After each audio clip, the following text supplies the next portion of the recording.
স্ত্রীর যে গহনা এটার মালিক কে বলেন তো? স্ত্রী। বুঝে শুনে বলতেছেন? বউয়ের যে গহনা, তার যে অলংকার, স্বর্ণ, এগুলার মালিক কি বউ নিজে না স্বামী? কোন নারী যদি পরিপূর্ণ পর্দা মেনটেন করে কোনো চাকরি করেন এবং কোনো ব্যবসা পরিচালনা করেন নিজের বাসা বাড়ি থেকে, নিজের অফিস থেকে, সেফ জায়গা থেকে, তার পর্দার কোনো অসুবিধা নেই, তার পার্সোনালিটিতে কোনো অসুবিধা তৈরি হয় না, পর্দার বিধিবিধান মেনে যদি তিনি কোনো চাকরি করেন সেটা জায়েজ হবে। কিন্তু মহিলার চাকরির টাকা স্বামীর সংসারে খরচ করতে তিনি বাধ্য না, এটা একান্ত তার। স্বামীর সংসারের সকল খরচ খরচা এটা বহন করতে বাধ্য কে? স্বামী নিজে। এখন স্ত্রী যদি স্বামীকে দয়া করে কিছু দান দক্ষিণা করে, কিছু দেয় আল্লাহর হস্তে, তাহলে সেটা স্বামীর জন্য খাওয়া যায়, সেটা দয়া হিসাবে। তো আমাদের দেশে এসব নাই। বহু ছোট লোক স্বামী আছে যে বউয়ের চাকরির টাকার সবটুকু দখলে নিয়ে নেয়, আছে না নাই? ইসলাম অর্থনৈতিক ব্যাপারে একেবারে পরিষ্কার অবস্থান নিতে বলেছে। আমাদের দেশে স্বামী স্ত্রীর টাকা পয়সার মধ্যে যত গোজামিল আছে আর কোথাও এই গোজামিল নাই। স্ত্রীর যে গহনা এটার মালিক কে বলেন তো? বউয়ের যে গহনা, তার যে অলংকার, স্বর্ণ, এগুলার মালিক কি বউ নিজে না স্বামী? এবার বলে স্বামী। কথা উল্টে গেছে। দেখেন, আপনারাই সন্দেহের মধ্যে পড়ে গেছেন। আমি যে গোজামিল বলছি সাধে বলছি?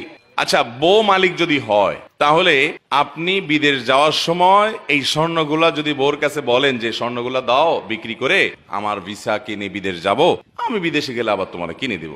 বউ যদি বলে যে স্বর্ণ যেহেতু আমার, আমি তোমাকে দেব না, কারণ কেউ আমার কাছ থেকে লোন চাইলেই কি আমি দিতে বাধ্য? আমার বিশ্বাস হয় না তুমি আবার কবে চাকরি করে টাকা কামায় আমার দিতে পারবা কি পারবা না, সরি আমি তোমাকে দিলাম না। কি বলেন, এই অধিকার মহিলাদেরকে দেওয়া হয়? কোন ফ্যামিলিতে আছে এটা? কোন মহিলা যদি এটা বলে, ওই ঘরের ভাত কি তার কপালে আর জুটবে? কি বলেন? তাহলে মহিলা মালিক কেমনে হলো? একটু আগে না বললেন মহিলা মালিক? তো মালিক হলে মালিকের এই দুরবস্থা থাকে। আচ্ছা, আরেকটা এক্সাম্পল নেই, বলেন যদি কোনো মহিলা বলে যে স্বর্ণ গহনা এগুলো তো আমাকে দিয়ে দিছো তুমি, তোমার বাপরা দিছে, তোমরা দিছো, বিয়ের সময় মহর হিসাবে দিছো, যেমনি দিছো। এখন যেহেতু এটার মালিক আমি, তো আমি এগুলো বিক্রি করে আমার ভাইটা বেকার আছে ওর দিয়ে দিব, আমার বোনটা একটু কষ্ট আছে ওকে দিয়ে দিব, আমার বাপ মাকে আমি গিফট করব, অথবা আমি একটু মার্কিন টার্কিং করবো, আমার যা খুশি তা করব। মহিলা যদি সব স্বর্ণগুলো নিয়ে স্বর্ণকারের দোকানে বিক্রি করে ফেলায়, কি বলেন, ওই সংসারে ভাত খাইতে পারবে? তাহলে সে মালিক কেমনে হইলো বলেন তো? আচ্ছা, এবার আপনি বলবেন তাহলে ঠিক আছে হুজুর, তাহলে স্বামী মালিক। তাইলে আরেক ভেজাল হবে।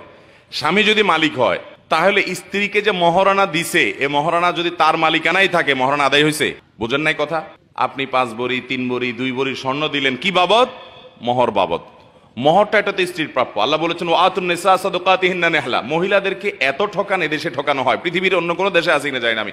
এদেশে অবশ্য ভারত বা অন্যান্য দেশে যেতে আমরা অনেক ভালো আছি, কিন্তু তারপরে আমরা এখন এজ এ মুসলমান আমরা অনেক পিছিয়ে আছি। পৃথিবীর অন্য কোনো মুসলমান দেশের সাথে তুলনা করলে আমরা এই জায়গায় খুব বাজে একটা জায়গায় আছি। মহিলাদের অধিকার আমরা নষ্ট করি, ধ্বংস করি।